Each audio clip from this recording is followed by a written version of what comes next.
L'équipe de France gagne, mais n'est pas rassurante. Les amis, bonjour à tous, j'espère que vous allez bien depuis la dernière fois. Moi, ça va toujours aussi super.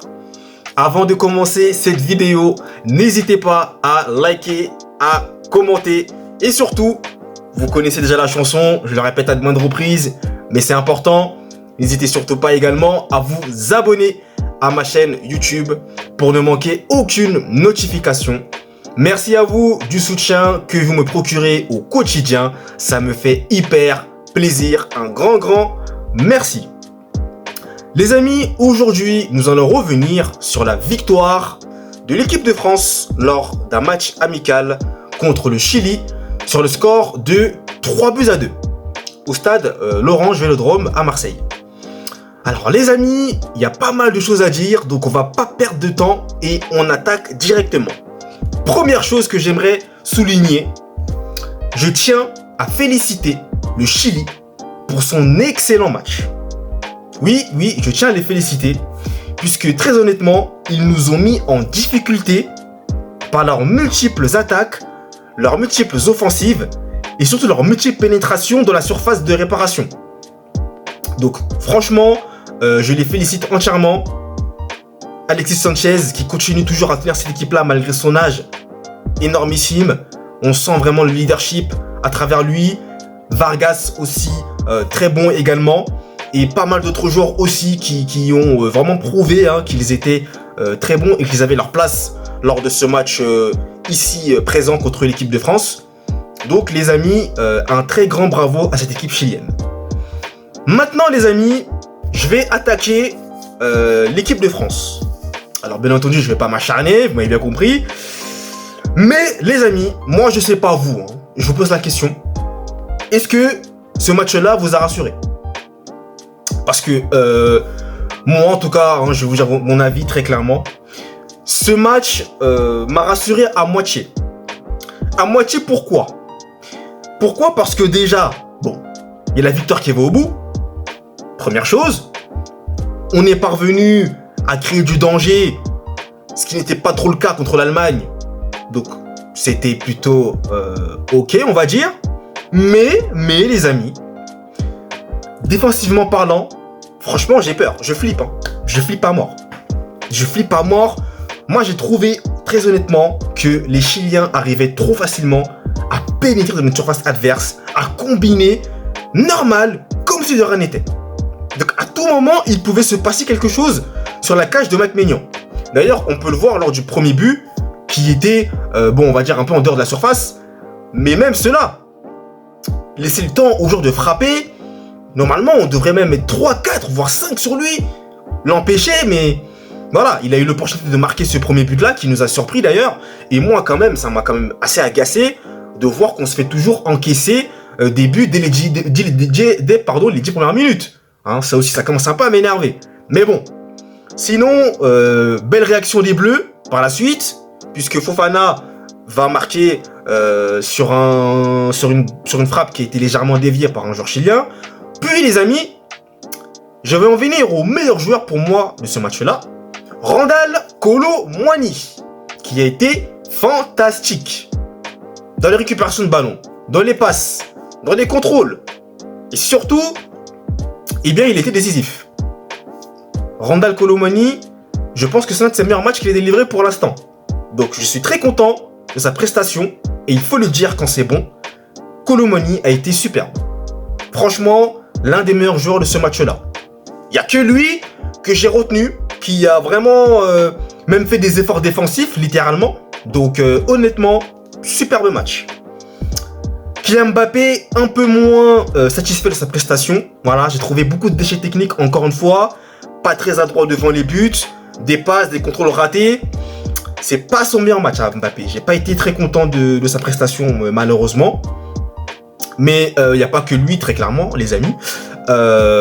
Après, globalement, si on veut vraiment poursuivre ce que je disais tout à l'heure, globalement, j'ai quand même un petit peu des questions, des a priori, des appréhensions plutôt. Honnêtement les amis, encore une fois, on va me sortir l'excuse que ce n'est qu'un match amical. Mais je suis désolé. Je le répète encore une fois, je veux être rassuré. Et là, clairement, comme je vous disais, je suis rassuré à moitié. Donc je suis pas complètement rassuré en fait. Parce que je pressens qu'il y a des failles en fait qui ne sont pas bonnes. Et honnêtement, c'est pas bon du tout pour la suite. Hein. Les amis, franchement, l'Euro arrive très bientôt. Moi, j'ai envie quand même que l'équipe de France montre un visage plus décontracté, qui maîtrise plus leur sujet, parce que là, on avait vraiment l'impression qu'ils ne maîtrisaient pas totalement leur sujet. Même à 3-1, Giroud a marqué derrière le troisième but, même à 3-1, on n'est pas serein. On sent que l'adversaire peut marquer, et ça s'est passé encore une fois. Donc vous voyez, c'est ça en fait que je reproche ces derniers temps dans les matchs de l'équipe de France. Déjà contre l'Allemagne, c'était pas rassurant, mais contre le Chili, on gagne. Mais encore une fois, j'ai l'impression qu'il y a quand même des choses qui ne vont pas. Voilà, c'est assez complexe. Donc les amis, moi j'attends vraiment une meilleure réaction. Clairement, lors des 2 prochains matchs qui auront lieu en juin, avant le début de l'Euro. Et j'espère cette fois-ci qu'on pourra montrer un meilleur visage. Parce que là, franchement, moi, je suis pas du tout content, pas du tout satisfait de ces prestations-là. Et les amis, bon, voilà, il y a certains joueurs aussi qui malheureusement, par moment, c'est fragile. Je pense notamment à Jules Koundé. Je suis désolé, Jules Koundé, vous me connaissez. Je suis pas un très grand fan. Voilà, vous le savez de toute façon. Hein, c'est pas parce qu'il est au Barça, voilà. Ça n'a rien à voir, j'ai tiens quand même à préciser. Mais je ne suis pas un grand fan de Jules Koundé. Parce que par moments, c'est un peu fébrile. Par moments, les interventions ne sont pas toujours aussi nettes. Voilà, il peut se faire surprendre dans son dos. Donc, très clairement, moi, je suis un peu mitigé par rapport à Jules Koundé. Maintenant, pour Théo Hernandez, en revanche, plutôt content, passeur décisif d'ailleurs, sur le but de Colomani, et lui qui maîtrise bien son sujet par rapport à Jules Koundé. Bon, il ne s'agit pas ici de comparer les joueurs ou d'attaquer, mais clairement, je vous énonce aussi mon ressenti. J'ai trouvé Théo Hernandez beaucoup plus à l'aise, beaucoup plus en cohérence et beaucoup plus sûr de lui, clairement. Voilà. Par rapport à Jules Koundé qui, par un moment, voilà, c'était assez compliqué. Bon. Maintenant, encore une fois, les amis, on verra bien le jour lors de la compétition de l'Euro comment ça va se passer. Ça se trouve que Jules Koundé va se métamorphoser. Surtout que Jonathan Klaus est blessé, donc je pense que il va sans doute prendre davantage de la place et va être titulaire de manière assez récurrente. D'ailleurs, en parlant des blessés, pour finir là-dessus, Eduardo Camavinga qui est sorti, les amis, et qui n'est pas revenu. Donc ça m'énerve. Ça m'énerve parce que, vous le savez, Camavinga est un joueur du Real Madrid. Donc, en plus de ça, on a des échéances assez importantes, notamment en championnat et en Champions League. Donc là, je sais pas ce qu'il en est pour l'instant. Je ne me suis pas encore renseigné. J'espère juste que c'est pas trop grave. Et je lui souhaite par avance un prompt rétablissement à Eduardo Camavinga. Donc, les amis, l'équipe de France s'impose. C'est toujours bon à prendre cette victoire, mais ce n'est pas rassurant. Voilà. Il manque encore des choses, il y a des points qui doivent encore être travaillés parce que là, franchement, moi je suis pas très content.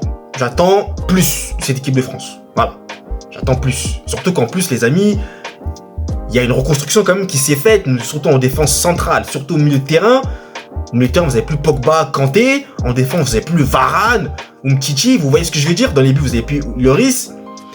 C'est une reconstruction, voilà, qui prendra peut-être du temps aussi. C'est peut-être pour cela que ce n'est pas encore rassurant, mais voilà, je n'ai pas envie de mentionner cela, puisque franchement, l'équipe de France m'avait habitué à mieux. Après, on peut aussi sentir que Griezmann manque cruellement. C'est un fait, clairement. Griezmann manque beaucoup. Je le ressens, je le vois. Mais on doit être en capacité de se relever la tête et surtout d'être...